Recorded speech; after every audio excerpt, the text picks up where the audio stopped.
Scrolling down a little bit further, we have our series. Creator took down Firefly. Creator, he goes up against Dark. And Classic took down Honmono. Classic is facing off against Cure. And here we go, spawning in the top left-hand corner of Hardlead. We have the South Korean Zerg player, the Red Zerg, representing CranKy Z Gaming. He has been patiently waiting. And the Vitas was done so quickly. I had very little time to very quickly go over that bracket. But we have representing CranKy Z Gaming, Dark. And spawning in the bottom right-hand corner, we have as opponent, we have the South Korean Protoss player representing Club NV. Just took down Firefly. It is Creator. Here we go. I must sleep. Good night. Good night, Slowpoke. Thanks for dropping by. Thanks for coming first. The first to come and the first to leave. Oh. I joke, Papi. I joke. Thank you, Papi. Thank you. Have a good night. Have a good night.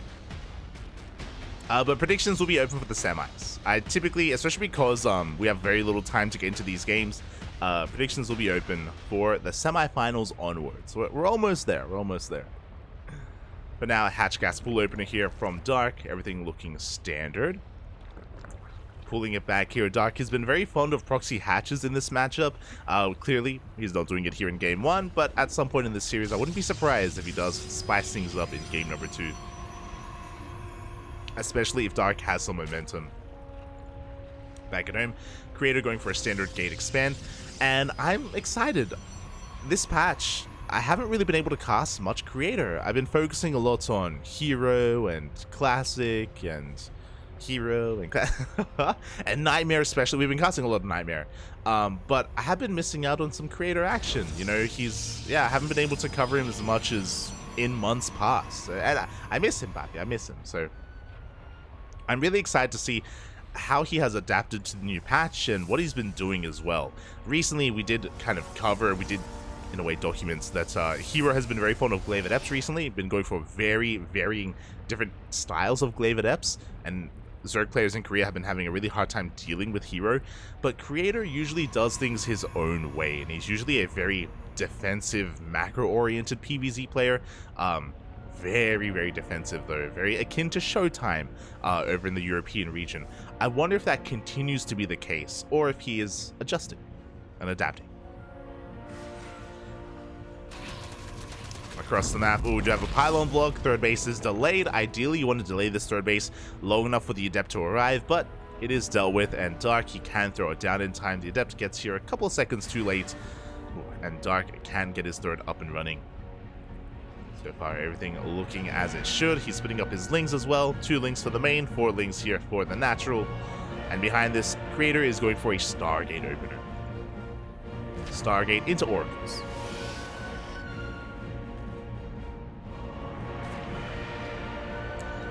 Gumi versus Oliveira on Chicken Man and Classic Cure on Steadfast. Oh, there you go. Oh, I didn't even know Steadfast was here.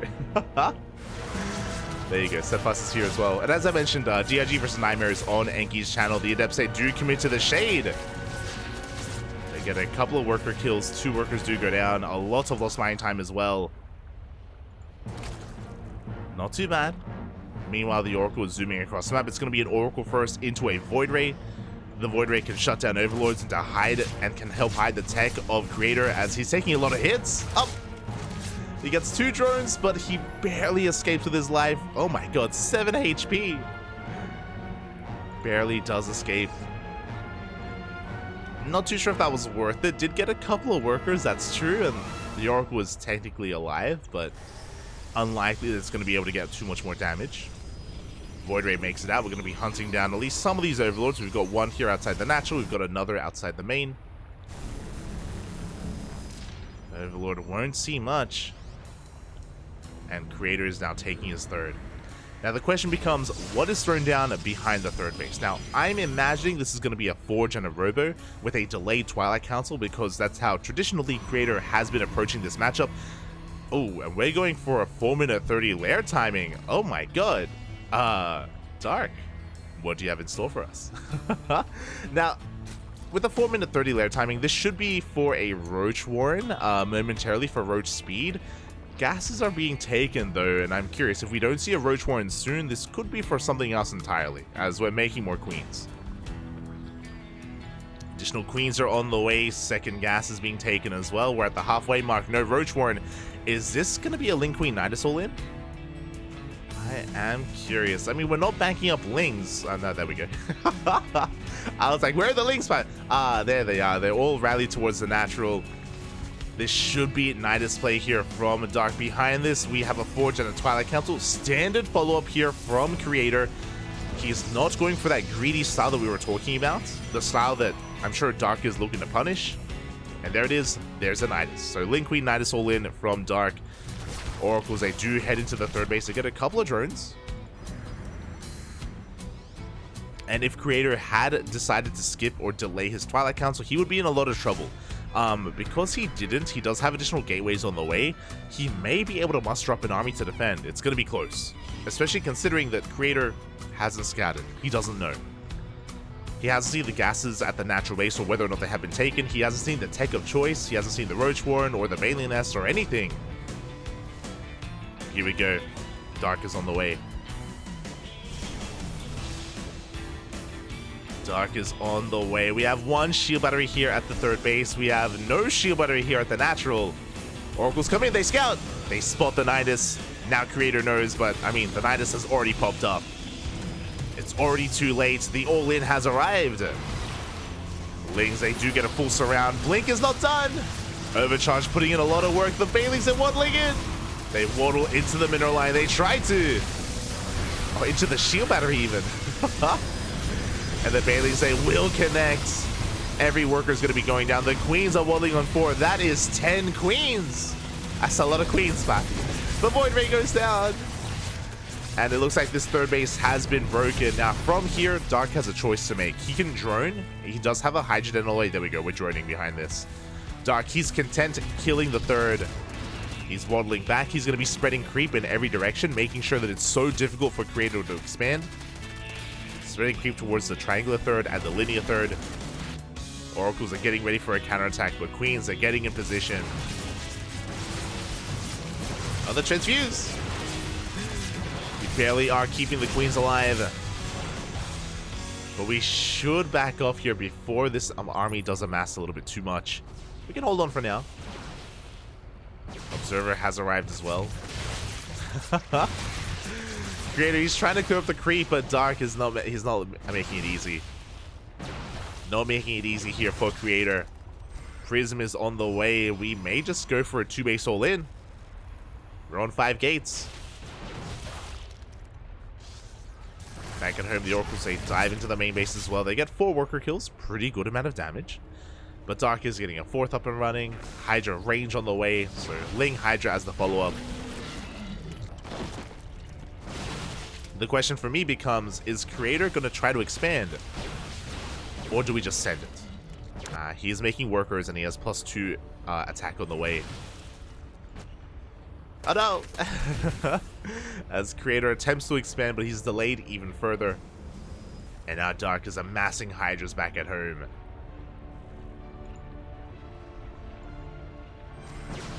Again, Dark, he cut workers at 3-base saturation. That's going to be 67 workers, 66 ideally. And he's just making nothing but units from here on out. Ooh, both Oracles go down. Lings, they come into my third base, a third that doesn't exist. We dive on the Queens. Queens are falling one after the other. Expensive losses here for Dark. The Lings, they finally do arrive. Dark taking it slow and steady. He backs off. He respects the Stalkers. He did kill a sentry. He did lose a lot of Queens, but the Hydras are coming out to replace them. And against Stalkers, Ling Hydra is ideal. The DPS is just so damn high. Of course, once we run out of Lings, we have to back off. We have to respect the Stalkers, waiting for Lings to reinforce, to buffer. And we do stutter step forward, taking down 2, 3, 4, 5 Stalkers. And a sentry. Again, good trades overall. Creator, he cannot replace these losses. Ay, ay, ay. Dark is overextending here, though. Losing a lot of Hydras here in the retreat. So a bit of an overextension, but we have reinforcements coming in. Again, Dark, he can afford these losses. He has too much. GG gets called, and Dark will take game number 1. GG. Off of the back of that Link Queen Nidus all in. Again, it was a little bit later than we're used to. It was a 4-minute 30 layer time. We have seen Dark go for like sub 4-minute layers just for the Nidus. So this was a little bit later, which meant that there was better saturation at the third base, but just barely not a large enough army. Again, Creator, despite it being a little bit later, Creator, he didn't scout. He didn't see the fast layer. He didn't see the lack of gases, and he didn't see the Nidus either. So Creator, he was in the dark. By the time he saw the Nidus, it was too late. It already popped up. It already popped up outside the natural. And Creator was woefully underprepared for it. Basically, that game, it just came down to scouting. Came down to scouting there for Creator, and with that, he's going to have to try to come back, bounce back in game number 2. Here we go, spawning in the bottom right-hand corner of Oceanborn, we have the South Korean Zerg player representing CranKy Z Gaming. It is Dark. And spawning in the top left-hand corner, we have his opponent. We have the South Korean Protoss representing Club NV. It is Creator. I'm also pretty sure that Dark was expecting Creator to go for a delayed Twilight Council, which would have made even more sense to just go for an all-in and kill a greedy Protoss player. It was really risky what Dark did. I do think that if Creator had scouted it a little bit sooner, then he should have been able to muster up enough shield batteries, go for an extra warp in as well, and potentially hold on. I do think that he had the production capabilities for it, but alas, just wasn't able to get eyes on it in time. Wasn't able to see it coming. And just like that, Dark does take a lead. And where do we go from here? The other scary thing about Dark is that he's not a one-trick pony. He doesn't just have to Nidus all in you. No. He's got plenty more up his sleeve.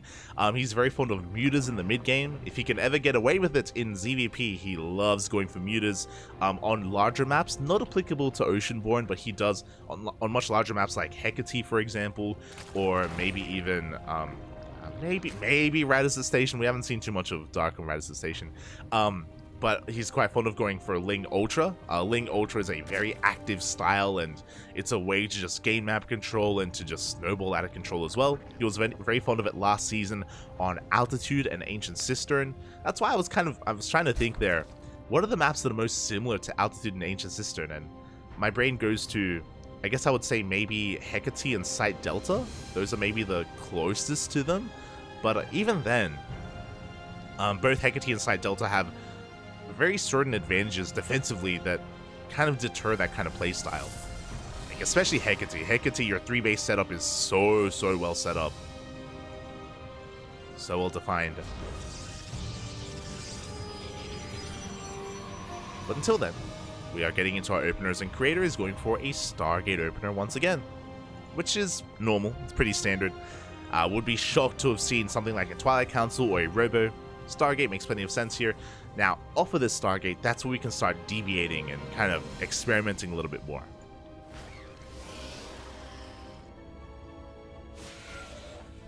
Adept is shading out. Dark getting in position. This time Dark was able to get his natural, so he's got a pretty good setup. He is pretty well fortified. Also, oh my god, my brain. How could I was trying to think of the larger macro maps. Alcyone, of course. How could I forget? But that's also, yeah, it's very defensive. Like, I don't think that Hecate and Alcyone are actually too comparable to Ancient Cistern and Altitude. They're big maps, yes, a lot of bases, but very different. They're just big, man. As the Overlord is going to go down. Going to be denying some scouting information. It is going to be an Oracle first. We have a second Oracle on the way. So this time, Creator, he isn't messing around with Void Rays, which I think is a wise choice. With these Oracles, he has a higher chance of actually scouting, getting economic damage, maintaining control of the map. He won't be able to shut down this Overlord, but he doesn't need to. As Lings are moving out, just trying to get a read on things. They do get eyes on the third base. The Oracles are moving out. What is our setup looking like? Once again, this is, oh my god. A fast lair. This was a 4 minute 18 lair timing. Even faster than last game for Dark. Alright. Do we go for Link Queen Nidus again? This time, no. Link Queen Nidus all in only requires 2 gases. We take a second gas in the main, but that is a third gas in the natural. This is looking like potentially Ling Hydra. I'm curious. 3 gases is typically indicative of Hydras. We could go for a 4th gas and go for a Spire. But before we can talk about the tech, here we go. The Adepts are shading into the main base, and they do not see the lair. Creator, he is in the dark. He hasn't seen, he doesn't know that is going to be an Evo chamber here at the natural. Additional gases are being... That's a lot of gas. Additional gases are being taken, but there's that Hydra den. We said before that 3 gases are indicative of Hydras, and it is indeed going to be that. +1 range is on the way. Very Miyamika-esque. As the Oracles, they dive into the natural base. They're going to get a decent amount of workers, and oh my god, 1 Oracle is going to go down. And we do scout the tech. Thankfully, we go into the main, we see the lair, and the Hydra den about to finish up. Ling Hydra has been spotted, immediately charged in production. I do like this. Charger Archon can have, Charger Archon is a much better kind of transition here instead of Stalkers. Stalkers struggle a lot. They struggle a lot against Ling Hydra. Charge Archon, more robust. But we're still getting into it.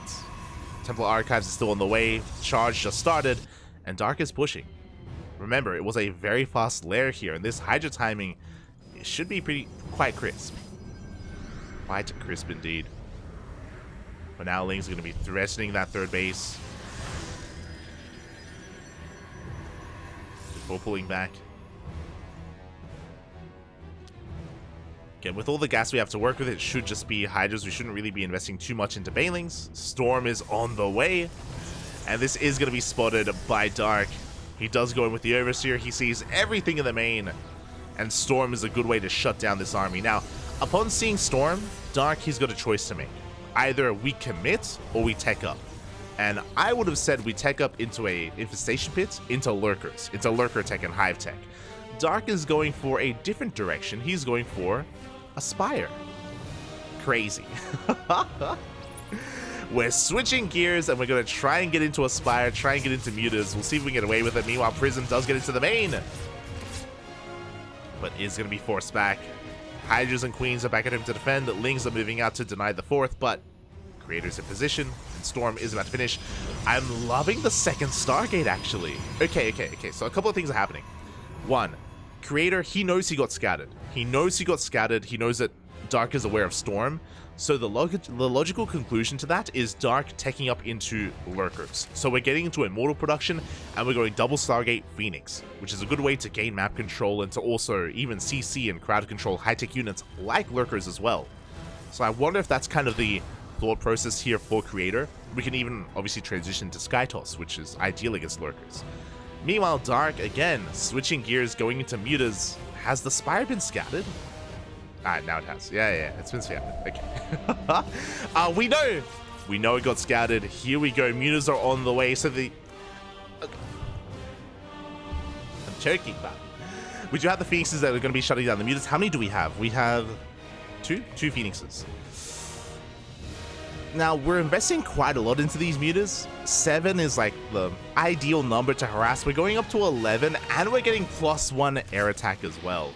Now, Dark, he does see the Phoenix production. He even comes across the second Stargate as well. Really good scouting here out of Dark. He's aware of the Phoenixes. But what do we do with these Mutas? We're still looking for damage. We're going to rotate around. We're doubling down? Crazy.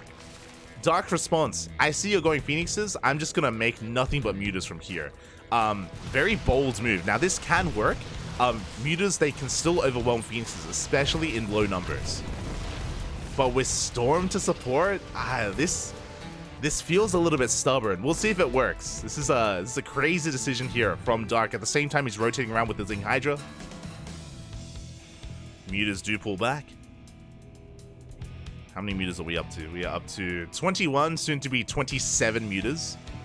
There it is. Fleet Beacon is on the way. That should be for Phoenix range. Now, before Phoenix range kicks in, like, again, you can actually out-control and out-micro your opponents and actually dive and close the distance and kill Phoenixes. You have enough DPS to pull that off. Hydras have been spotted. Gas Geyser goes down. The downside here is that Creator, he isn't being too ambitious with his Phoenixes, which I do appreciate. He's keeping his Phoenixes back at home, and he always has a Storm or an Archon to support. He's kind of avoiding or not giving Dark the opportunity to dive. And as Dark has map control, there's the Lurker Den. Lurker Den is on the way, but we're making 2 Immortals at a time. The Storms! We're getting 2 Immortals at a time. We try to bust in, but we should be denied. Cybercore goes down. We get on top of the Immortals. Big pickoffs. 1 Immortal does go down. And we can even turn around and fight this. Dark is going to respect the army though, because yeah, we got a lot more storms behind this. We got a lot more storms coming out here from Creator. He's just sending it across the map, and this is a death ball of an army. We dive on top of the Phoenixes. Most Phoenixes go down. Big storm on the mutas. And the Lurker Den isn't ready.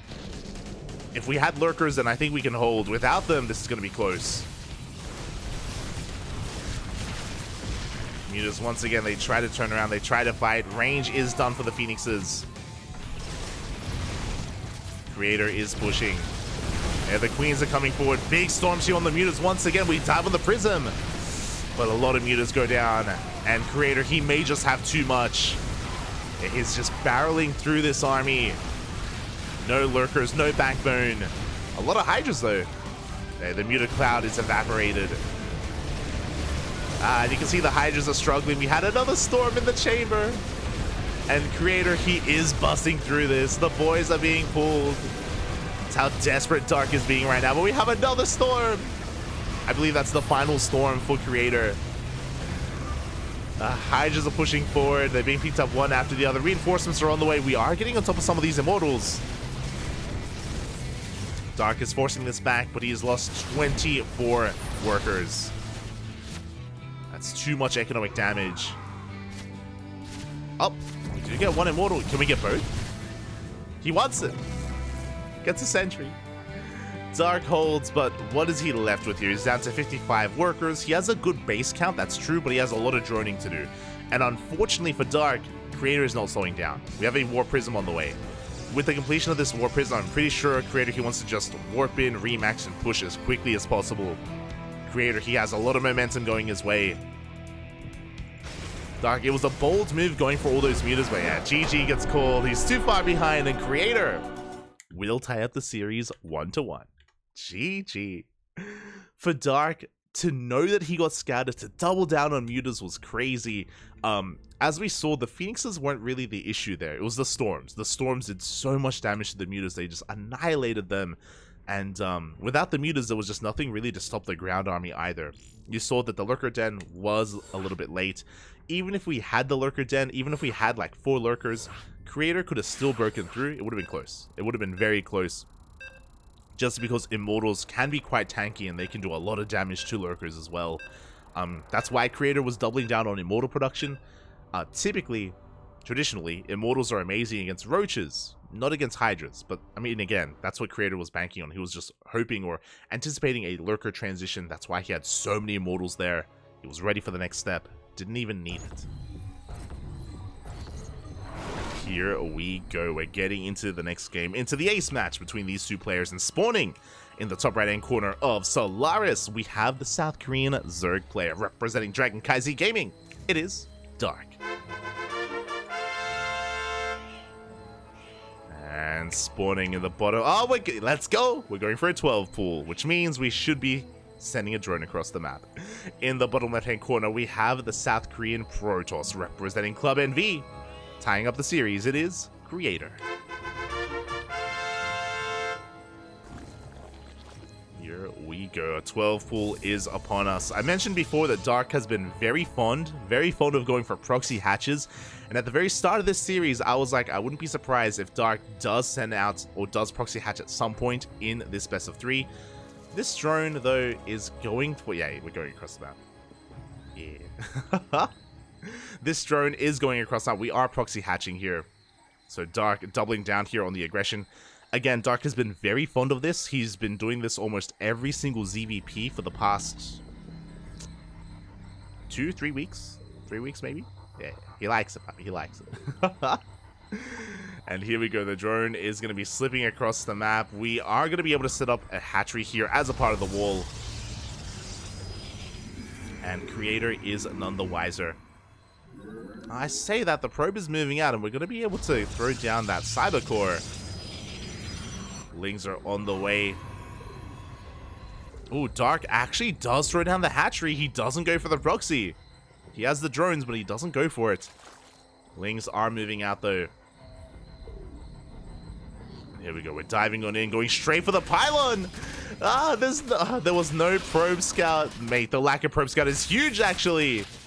Pylon's going to go down. The Zealot will not finish. Ay. Yeah, I think this is why Dark decided not to proxy hatch, by the way. There was no probe scout. He takes down the pylon. The boys are being pulled. So many probes are going down already. And this is more than enough damage. Dark, he can transition out of this. He's still making Lings, to be fair. Pylon just now finishing up. So much lost mining time. The probes, not again. More of them get picked off. And we will eventually clean up these Lings, but at what cost? At the cost of 10 probes. Dark, now he's on a pretty comparable worker count. Looking to get ahead. He's still making more Lings, by the way. There's still no wall. Alright, we can't afford one. That's the problem. Like, Creator, he's stuck reprobing. And Lings are coming out. There's nothing in production. Creator, he doesn't have the economy.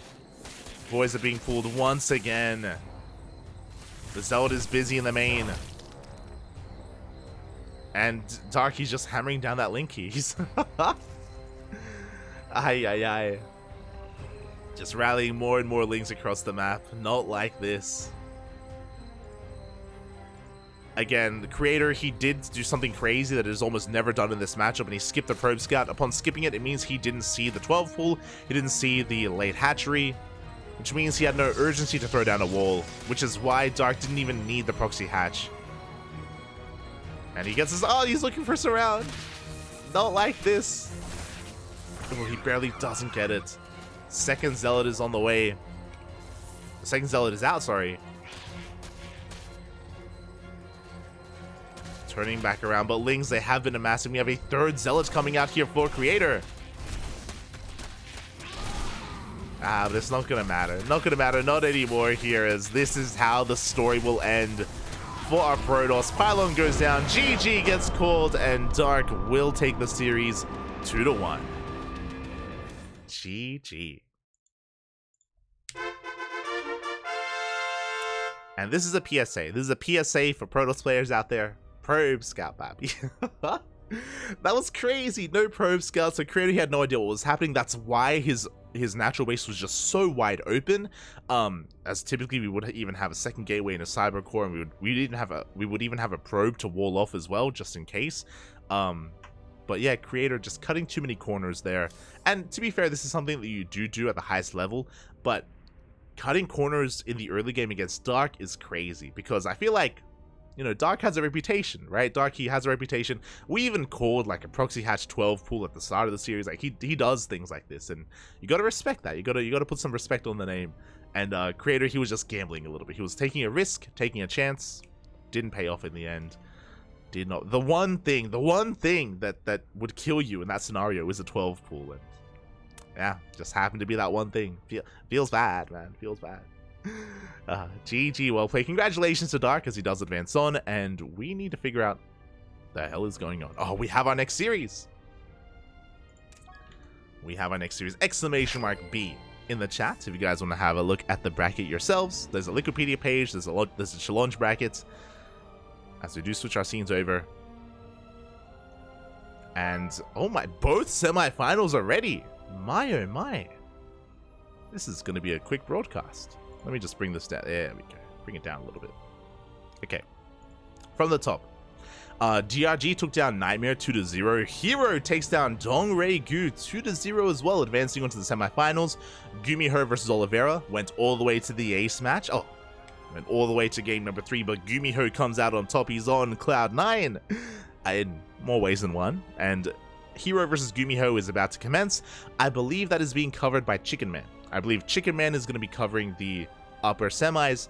We are going to be covering the lower semis, as Dark took down Creator 2-1, and at the very bottom of the bracket, Cure took down Classic 2-1 in an ace match, and now we have a TVZ up next.